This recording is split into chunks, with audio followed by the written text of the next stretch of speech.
జరగలేదు. దాడి జరిగిన తర్వాత స్పందించిన నాయకుడు కూడా ఎవరు లేరు ముఖ్యమంత్రి హోదాలో. మా వాళ్ళకి బీపీ పెరిగింది అంటే ఎంత నిర్లక్ష్యము, ఎంత తేలికతనము ఎదుటి పార్టీలు అంటే అనేది ఆ రోజు అర్థమైపోయింది. సో మరి అలా బీపీ పెరిగిన వాళ్ళకి కాస్త బీపీ కంట్రోల్ చేయాలి కదా, ఆ కార్యక్రమం మీద మొదలైనట్టుంది.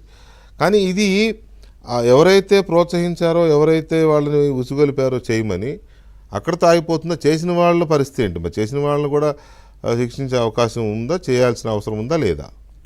ఇక్కడ వెంకటకృష్ణ గారు ఈరోజు వ్యవస్థలను గౌరవించడం ఎలా, వ్యవస్థలను విధ్వంసం చేయడం ఎలా అని రెండింటినీ మనం ఒకసారి చూస్తే, గత 5 సంవత్సరాలుగా వైసీపీ ప్రభుత్వము వ్యవస్థలను ఎలా విధ్వంసం చేసింది, గత 3 నెలల నుంచి కూటమి ప్రభుత్వము వ్యవస్థలను ఎలా గౌరవిస్తుందనేది ఇక్కడ మనము ప్రజలకు చెప్పాలి. ఎందుకు ఈ మాట అంటున్నానంటే, తెలుగుదేశం పార్టీ కేంద్ర కార్యాలయం పైన దాడి చేసిన వాళ్ళు ఎవరో తెలుసు, చేయించిన వాళ్ళు ఎవరో తెలుసు. అయినప్పటికీ కూడా అర్ధరాత్రి గోడలు దుంకి డోర్లు పగలగొట్టి ఎక్కడున్న వాళ్ళని ఎత్తుకొచ్చి లోపల పడేసేటువంటి సంస్కృతి నుంచి వాళ్లకు కావలసినంత టైం వెసులుబాటు కల్పించింది కూటమి ప్రభుత్వం. ఎందుకంటే యాంటిసిపేట్ బెయిల్ తెచ్చుకోండి, కావాలంటే సుప్రీంకోర్టు వరకు వెళ్ళండి, మీరు ఏం చేయాలనుకుంటున్నారో లీగల్గా చేయండి, ఆ తర్వాతనే మేము చేయాల్సింది చేస్తామంటూ కూటమి ప్రభుత్వం ఒక మంచి సంకేతం ఇచ్చింది. ఇక్కడ ఎందుకు ఈ మాట అంటున్నానంటే, గత 5 సంవత్సరాలుగా ఎప్పుడు ఎవరు వచ్చి ఎక్కడ అరెస్ట్ చేస్తారో, ఏ అర్ధరాత్రి వచ్చి డోర్లు పగలగొడతారో, ఏ అర్ధరాత్రి వచ్చి ఇంట్లో ఉన్న ఆడవాళ్ళని భయభ్రాంతులకు గురి చేస్తారని బతికినటువంటి ప్రజలు ఈరోజు ఈ యొక్క ఎపిసోడ్ చూస్తుంటే, అంటే న్యాయాన్ని చట్టాన్ని గౌరవించాలి, అది ఏ ప్రభుత్వమైనా కూడా.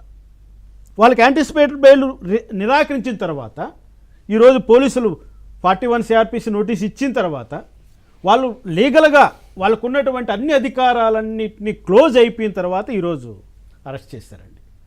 ఈ విధంగానే ప్రభుత్వాలు నడవాలి. ఎందుకంటే అధికారంలో ఉన్నాము కదా అని విచ్చలవిడిగా పోలీసులు వాడుకోవడం, విధ్వంసాలు చేయడం, మానవ హక్కులను హరించడం అన్నది ఇక్కడితో ఆగాలి. కానీ ఇది ఇంతటితో ఆగుతుందా, రౌడీ మూకల వరకు వెళ్తుందంటే ఖచ్చితంగా రౌడీ మూకల వరకు వెళ్ళాలి. ఎందుకంటే అబెటర్స్ అన్నవాడు చట్టం ముందు నిలబడాలంటే అఫెన్స్ చేసిన వాళ్ళు కూడా అక్కడ పక్కన ఉండాలి కదా. ఈ పలానా వాళ్ళు రెచ్చగొట్టి పంపించారనో, ఈ పలానా వాళ్ళు రెచ్చగొడితేనే పలానా వాళ్ళు నేరం చేశారనో కోర్టుకు అవసరం. కాబట్టి ఖచ్చితంగా మిగతా రౌడీలందరినీ కూడా సీసీ కెమెరాలు ఉన్నాయి, టెక్నాలజీ ఉంది, ఆల్రెడీ ఐడెంటిఫై చేస్తున్నారు, వాళ్ళు ఎక్కడి నుంచి వచ్చారో తెలుసు, ఈ లేళ్ళ అప్పిరెడ్డి ఎలా చేశాడో తెలుసు, నందిగం సురేష్ ఎలా కారులో కూర్చొని ఆ రోజు మానిటర్ చేశారో తెలుసు. టెక్నాలజీని అంతా ఉపయోగించి అయితే పోలీసులు అయితే ఒక నిర్ణయానికి వచ్చారు. ఇంకా అరెస్టుల పర్వమే మొదలు కావాలి. ఈరోజు మొదలైంది, ఇంకా ఆగదు ఇది. ఆ పాపం పండే రోజు వచ్చేసింది. ఎందుకంటే బీపీ పెరిగిపోతే ఎదురింటిపై పడిపోయి ధ్వంసం చేసేయచ్చు అన్న తీర్పిచ్చినటువంటి ఆ మూర్ఖపు ముఖ్యమంత్రి ఇప్పుడు కళ్ళు తెరవాలి.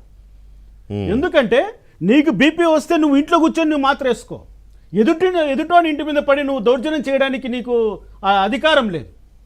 నీకు బీపీ వస్తే నువ్వు డాక్టర్ దగ్గరికి పో, నువ్వు హాస్పిటల్లో జాయిన్గా ఐసీయూలోకి పో, దాన్ని చట్టం అనుమతిస్తుంది. కానీ నువ్వు రాడ్లు, కత్తులు, కటాలు ఎత్తుకొని వచ్చి నువ్వు బీభత్సం సృష్టించి ఒకటికైనా బీపీ వందలాది మంది చూడండి.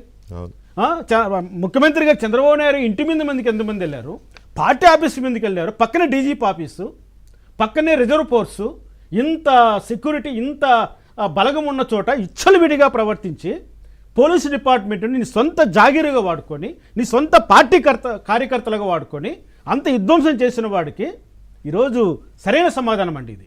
కోర్టు కూడా మంచి తీర్పు ఇచ్చింది. ఎందుకంటే యాంటిసిపేటెడ్ బెయిల్ అన్నది ఎన్ని రోజులు సాగదీశారో చూసాం కదండి, ఎన్ని వాయిదాలు చూసాం కదండి, ఫ్రీగా తిరిగారు.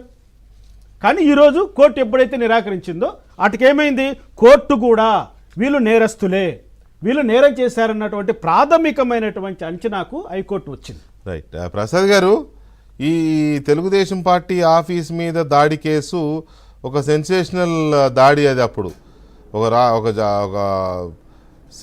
ఒక సీనియారిటీ ఎక్కువ ఉన్న పార్టీ కార్యాలయం మీద కొంతమంది